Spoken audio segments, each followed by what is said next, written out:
Ma'am, પ્રેગ્નન્સીમાં બરફ ગોળા ખાઈ શકાય? ઓકે, હવે પ્રેગ્નન્સી દરમિયાન ખાટું, મીઠું, ગળ્યું આવું બધી ખાવાની ક્રેવિંગ થાય, અને એમાંય ઉનાળાના દિવસો અને પરિવારના બધા જ લોકો ગોળા ખાવા જતા હોય ત્યારે સ્વાભાવિક છે કે પ્રેગ્નન્ટ લેડીને પણ ગોળા ખાવાનું મન થાય. અને હવે જો તમે ગોળા ખાવાનું પસંદ કરો છો અને તમે ગોળા ખાઈ લો છો તો એનાથી તમારા શરીરને તાજગી તો મળશે, થોડી વાર માટે તમારા શરીરને એકદમ ઠંડક પણ મળશે, અને સાથે સાથે તમારું મૂડ પણ એકદમ ફ્રેશ થઈ જશે. પરંતુ તમને કે તમારા બાળકને એમાંથી કોઈ જ ન્યુટ્રિશન વેલ્યુ નહીં મળશે તો ફક્ત એમ્પ્ટી કેલરીઝ અને સાથે સાથે થોડા રિસ્ક ફેક્ટર.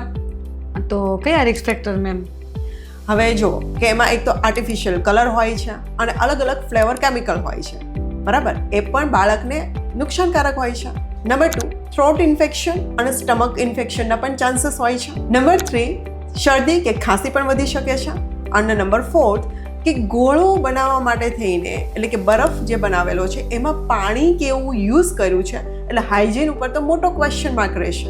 તમારી દરેક પસંદગી તમારા બાળકની હેલ્થ ડિસાઈડ કરે છે, એટલે તમારી ક્રેવિંગને પૂરી કરો, નો ડાઉટ, પરંતુ સ્માર્ટ રીતે. એ કઈ રીતે મેમ? હવે જો, ઘરે જ પાણીને ઉકાળો, એ ઉકાળા પાણીનો બરફ બનાવો અને ત્યારબાદ એ બરફમાં ઉપરથી લેમન જ્યુસ કે ઓરેન્જ જ્યુસ એડ કરો અને પછી એ બરફનો ગોળો તમે એન્જોય કરો.